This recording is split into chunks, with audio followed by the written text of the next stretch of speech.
बिस्मिल्लाहिर्रहमानिर्रहीम। अस्सलाम वालेकुम। खुश रहें, आबाद रहें, जहाँ भी रहें हंसते बसते रहें और अल्लाह ताला बहुत बहुत बरकतें अता करे आप सबके खानों में।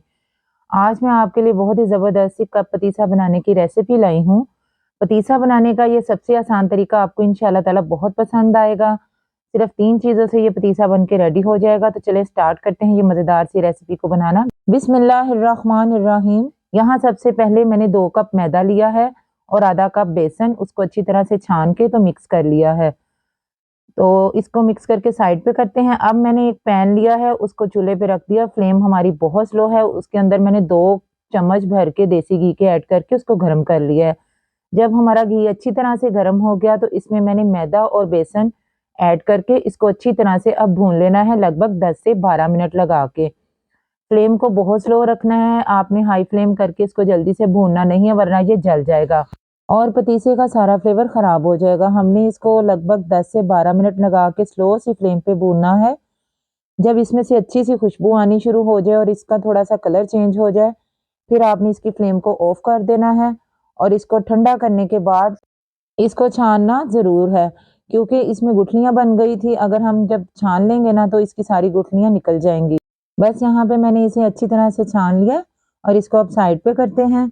अब यहाँ पे एक बर्तन लेके उसको घी से अच्छी तरह से ग्रीस कर लेना है। आप कोशिश कीजिएगा कि वो बर्तन नॉन स्टिक का हो। तो उसे साइड पे करने के बाद मैंने एक पैन में हाफ कप के करीब पानी ऐड कर दिया है और पानी ऐड करने के बाद इसमें मैं 2 कप चीनी के ऐड कर रही हूँ। बस अब चीनी को थोड़ा-सा मिक्स करने के बाद हमने इसको बहुत ज़्यादा हिलाना नहीं है, इसको ऐसे ही पकने देना है। तो इसको हमने बहुत ही स्लो फ्लेम पे पकाना है, मीडियम फ्लेम भी नहीं करनी, बहुत स्लो फ्लेम पे हमने इसको पकाना है, वरना चीनी जल्दी से जल जाएगी और सारा पतीसे का फ्लेवर ख़राब हो जाएगा।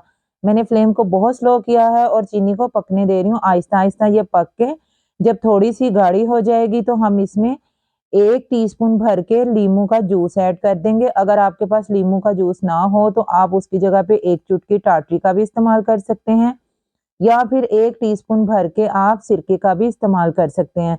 तो बस यहाँ पे मैं 1 टीस्पून भर के लीमू का जूस इस्तेमाल कर रही हूँ और उसको इसमें ऐड करके थोड़ा-सा मिक्स कर लूँगी। हमने इस चीनी को, इस चाशनी को 20 से 22 मिनट लगा के पकाना है, बहुत स्लो फ्लेम पे।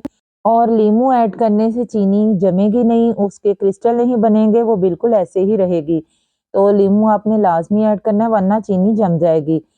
याद रखिएगा फ्लेम हमने बहुत स्लो रखनी है। जैसे मोमबत्ती की आग होती है, उस फ्लेम पे हमने इस चाशनी को बना के रेडी करना है। बस इसको लगभग 22 मिनट तक हमने पकाना है, बहुत स्लो फ्लेम पे, जब तक इसका कलर चेंज ना हो जाए थोड़ा-सा। अब मैंने इसे थोड़े से ठंडे पानी में ऐड करके देखा है, अभी ये फैल गई है, ये देखें, इसका अभी बोल नहीं बन रहा। जब इस चाशनी का बोल बनना शुरू हो जाए, हाथों से थोड़ी-सी ये हार्ड हो जाए, तो इसका मतलब है चाशनी रेडी हो गई है। अभी ये देखें सॉफ्ट है, बहुत ज़्यादा नरम है, तो इसको हम मज़ीद थोड़ा-सा और पका लेंगे। तो बस हमने इसको मज़ीद थोड़ा-सा पका लेना ताकि इसका थोड़ा-सा कलर भी चेंज हो जाए और ये मज़ीद अच्छी तरह से पक जाए। बस आपने इसको टोटल 20 से 22 मिनट तक पकाना है। उसके बीच-बीच में आपने इसको चेक करते जाना है। जब इसकी एक हार्ड सी बोल बनना शुरू हो जाए पानी में डालने से, तो इसका मतलब है हमारी चाशनी रेडी हो गई है। तो बस यहाँ पे मैंने इसको दोबारा चेक कर लिया है, तो हमारी चाशनी रेडी हो चुकी है। अब मैं इसको थोड़ा-सा मिक्स करने के बाद फ्लेम को ऑफ कर दूँगी और ग्रीस किए हुए पैन में मैं इसको डाल दूँगी। अब मैंने 5 मिनट तक इसको ठंडा करने के लिए रख देना। 5 मिनट तक हमने इसको नहीं छेड़ना, क्योंकि ये बहुत ज़्यादा गर्म है। हमने इसको थोड़ी देर के लिए रख देना है ताकि ये थोड़ी-सी सेट हो जाए।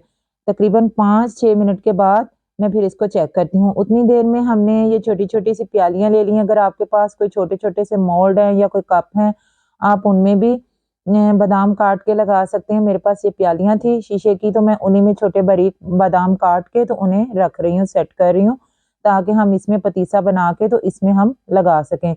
अब ये देखें तकरीबन 3 से 4 मिनट हुए हैं, तो मैं चाशनी को चेक कर रही हूँ। अभी ये बहुत ज़्यादा गर्म है और अभी ये जमना भी शुरू नहीं हुई।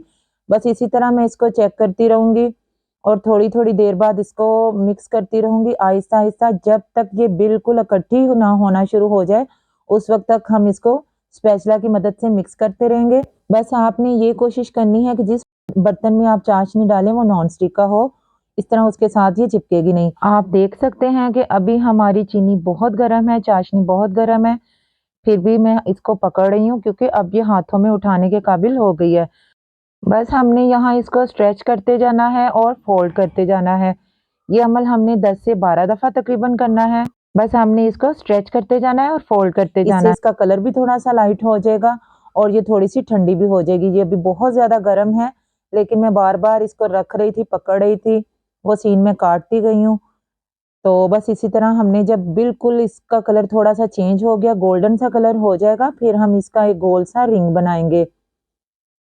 तो आपने ये प्रोसेस 10 से 12 दफ़ा ज़रूर करना है। अब यहाँ पे मैं इसका गोल रिंग बना रही हूँ। अभी भी चाशनी हमारी बहुत सॉफ्ट है और बहुत गर्म है।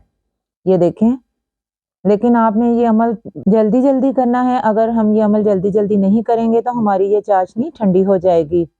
जैसा कि आपको पता है मौसम भी बहुत सर्द है, तो इसको ठंडा होने में टाइम नहीं लगेगा।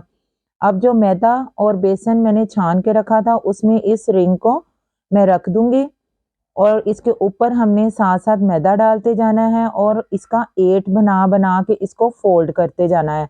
आपने कोशिश करनी है कि ये रिंग टूटे ना, बस आहिस्ता-आहिस्ता आपने इसको घुमाते जाना है और हाथों से इसको खींचते जाना है और इसका 8 बना के इसको फ़ोल्ड करते जाना है। हर बार इसी तरह हमने इसको थोड़ा-सा बड़ा कर लेना है और इसको 8 बना के इसको फ़ोल्ड कर लेना है। हमने ये अमल उस वक़्त तक दोहराना है जब तक इसके बहुत सारे रेशे ना बन जाएँ, बहुत सारी तारें ना बन जाएँ। हज़ारों तारें इसकी बन के रेडी होंगी। इस चीनी की चाशनी से इंशाअल्लाह ताला आप देखिएगा बहुत ही ज़बरदस्त सा, बहुत ही मज़ेदार ये पतीसा बन के रेडी होगा, सिर्फ़ चीनी से। बस ये देखें, ये अमल आपने जल्दी-जल्दी करना है और बहुत ध्यान से करना है ताकि ये रिंग टूटने भी ना पाए। तो बस इसको मैं ऐसे 8 बना-बना के इसको हर दफ़ा मैदा इसके ऊपर लाज़मी डालना है ताकि ये तारें जो है ना ये आपस में जुड़े ना। बस इसी तरह हम ये अमल दोहराते जाएँगे उस वक़्त तक जब तक इनमें लचक ख़त्म ना हो जाए। उस वक़्त तक हमने ये काम करते जाना है। तो यहाँ पे मैंने वीडियो को थोड़ा-सा तेज़ कर दिया है और आपको दिखाती हूँ। मेरी वीडियो पसंद आए तो इसे लाइक और शेयर ज़रूर कीजिएगा और मेरे चैनल पर न्यू हैं तो चैनल को सब्सक्राइब भी ज़रूर कीजिएगा और बेल आइकन को भी लाज़मी प्रेस कीजिएगा, उससे मेरी आने वाली वीडियोज़ के नोटिफ़िकेशन आपको सबसे पहले देखने को मिलेंगे। बस इसी तरह मैं इसको स्ट्रेच करती जा रही हूँ और फ़ोल्ड करती जा रही हूँ। ये अमल मैंने तब तक दोहराना है जब तक ये ठंडा ना हो जाए और या इसके अंदर से लचक ना ख़त्म हो जाए।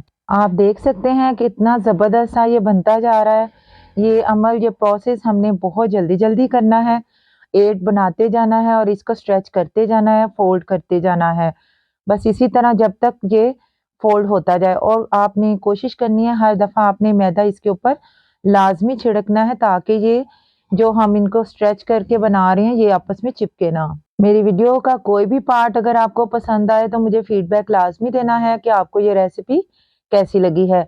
बस यहाँ पे मैं वीडियो को थोड़ा-सा तेज़ कर रही हूँ और इसका स्ट्रेच करती जा रही हूँ और फ़ोल्ड करती जा रही हूँ। ये अमल आपने दोहराते रहना है जब तक इसकी बहुत सारी सी ये तारें ना बन जाएँ। तो ये देखें यहाँ पे हमारा ज़बरदस्त सा बेकरी से भी अच्छा, बाज़ार से भी ज़बरदस्त पतीसा बन के रेडी हो गया है।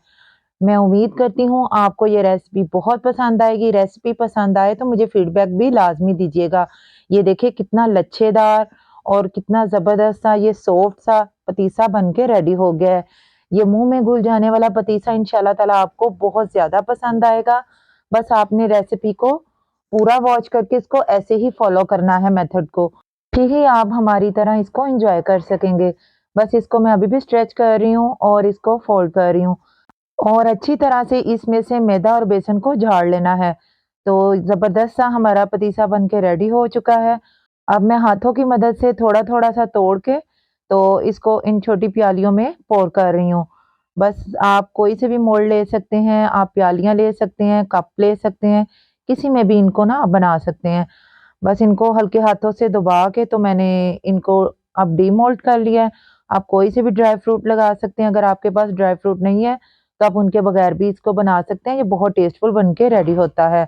तो यहाँ पे हमारा ज़बरदस्त सा पतीसा बन के रेडी हो चुका है। मैं उम्मीद करती हूँ आपको ये रेसिपी बहुत पसंद आएगी। रेसिपी पसंद आए तो मुझे फीडबैक लाज़मी दीजिएगा। इनको बनाने के बाद आपने इनको फ्रिज में नहीं रखना, किसी एयर टाइट जार में रखेंगे तो ये बिल्कुल महफूज़ रहेंगे।